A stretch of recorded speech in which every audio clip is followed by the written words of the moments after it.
In this video, I'm going to show you guys how you can post a content on Threads app, Thread by IG. So let me show you guys how to do this. So all you need to do is just like IG, hop on your app like this, and then you tap on this here.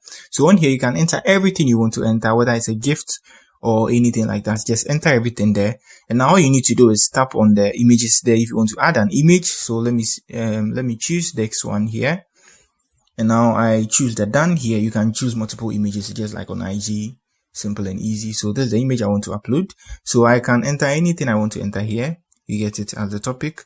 So everything I want to enter, I enter it here. So if you want to, send this to anyone, you can, choose anyone. If you want it only your followers to see that, you can, do that. If you want to send it to a specific profile, you can, mention them and then send it to them. So that's it. So you can add your location as well, just like IG. You can add your location. You can do everything. It's very much simple and easy. So that's it on how you can post on Threads. Simple and easy. If you have any question, let me know in the comment section. I'll do all to, explain it to you through a text. So that's it for the video. If you're new here, give me a like, subscribe to my channel. Peace.